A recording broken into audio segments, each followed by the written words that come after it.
Inter intelligence agency Kashmir ने विदेशी terror funding का बड़ा भांडाफोड़ किया है। जांच एजेंसियों के अनुसार ये मामला सामान्य हवाला लेन देन से नहीं बड़ा माना जा रहा है। जांच एजेंसियों के अनुसार ये मामला सामान्य हवाला लेन देन से कहीं बड़ा माना जा रहा है।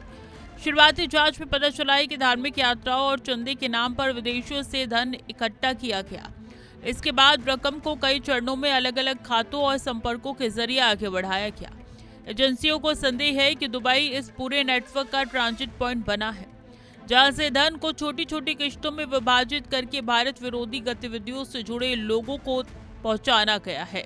सूत्रों के मुताबिक पैसा सीधे हथियार खरीदने के लिए नहीं भेजा गया था, बल्कि स्थानीय नेटवर्क को सक्रिय रखने के लिए इस्तेमाल किया गया। इसमें नए युवकों की भर्ती, सुरक्षित ठिकानों की व्यवस्था, संदेश पहुंचाने वाले संपर्कों का खर्च और आतंकी गतिविधियों के लिए लॉजिस्टिक समर्थन शामिल बताया जा रहा है। जांच एजेंसियां अब ये पता लगाने में जुटी है कि घाटी में किन किन लोगों ने इस धन को प्राप्त किया है और किस स्तर तक इसका इस्तेमाल हुआ। इस जांच का सबसे महत्वपूर्ण हिस्सा पाकिस्तान अधिकृत कश्मीर से जुड़ा बताया जा रहा है। एजेंसियों को ऐसे संपर्कों के प्रमाण मिले हैं जिनके तार पीओके में सक्रिय आतंकी संचालकों से जुड़ते हैं। इन लोगों पर आरोप है कि उन्होंने विदेश धन को घाटी तक पहुंचाने के लिए स्थानीय मॉड्यूल तैयार किया।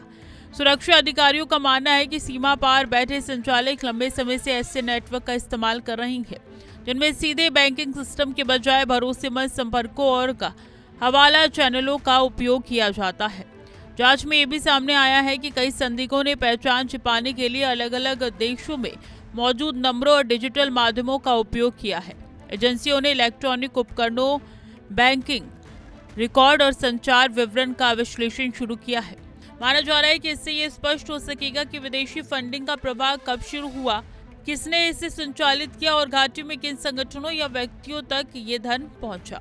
ब्रिटेन से जुड़े संदिग्धों की भूमिका ने जांच को और गंभीर बना दिया है। एजेंसियों के अनुसार कुछ आरोपी लंबे समय से विदेश में रह रहे हैं और उन पर भारत विरोधी गतिविधियों के लिए आर्थिक सहयोग जुटाने का आरोप है। यही वजह है कि उनके खिलाफ कानूनी कार्रवाई को अंतर्राष्ट्रीय स्तर तक ले जाने की तैयारी की जा रही है। सूत्रों का कहना है कि जांच एजेंसियों ने संबंधित देशों से सहयोग मांगने की प्रक्रिया शुरू कर दी है। वारंट जारी होने के बाद रेड कॉर्नर नोटिस और प्रत्यर्पण से जुड़े विकल्पों पर भी विचार किया जा सकता है। सुरक्षा विश्लेषकों का कहना है कि यदि विदेशी धरती पर बैठे आर्थिक सहयोगियों पर दबाव बढ़ता है तो घाटी में सक्रिय कई आतंकी मॉड्यूल की वित्तीय आपूर्ति कमजोर पड़ सकती है। इसलिए कार्रवाई केवल गिरफ्तारी तक सीमित नहीं है, बल्कि आतंक या आर्थिक ढांचे को तोड़ने की व्यापक रणनीति का हिस्सा मानी जा रही है। सुरक्षा एजेंसियां इस मामले को जम्मू कश्मीर में आतंक के वित्तीय ढांचे पर बड़ी कार्रवाई के रूप में देख रही है। पिछले कुछ वर्षों में कई बार ये सामने आया है कि स्थानीय स्तर पर पकड़े गए आतंकियों के पास सीमित संसाधन होने के बावजूद उन्हें लगातार आर्थिक सहायता मिलती रही है। इसी कारण जांच का दायरा केवल गिरफ्तार व्यक्तियों तक सीमित न रखकर उन स्रोतों तक बढ़ाया गया है जहां से धन की आपूर्ति शुरू होती है। अधिकारियों के अनुसार विदेशी फंडिंग की पहचान करना आसान नहीं होता, क्योंकि रकम अक्सर छोटे हिस्सों में भेजी जाती है और उसे वैध लेन देन की तरह दिखाने की कोशिश की जाती है। इस मामले में वित्तीय रिकॉर्ड, डिजिटल ट्रांजैक्शन, यात्रा विवरण और संपर्क श्रृंखला को जोड़कर नेटवर्क की परतें खोली जा रही है। एजेंसियों को उम्मीद है कि इससे घाटी में सक्रिय अन्य संदिग्ध मॉड्यूल तक भी पहुंच बनाई जा सकेगी। इस पूरे घटनाक्रम का असर सुरक्षा रणनीति पर भी पड़ सकता है। अब तक आतंकवाद विरोधी अभियानों में घुसपैठ, हथियार और स्थानीय समर्थन नेटवर्क पर अधिक ध्यान दिया जा सकता है, लेकिन विदेशी फंडिंग के इस मामले ने आर्थिक निगरानी को केंद्र में ला दिया है। जांच एजेंसियां बैंकिंग चैनलों, हवाला नेटवर्क, डिजिटल वॉलेट और अंतर्राष्ट्रीय धन हस्तांतरण के तरीकों की व्यापक समीक्षा कर रही है।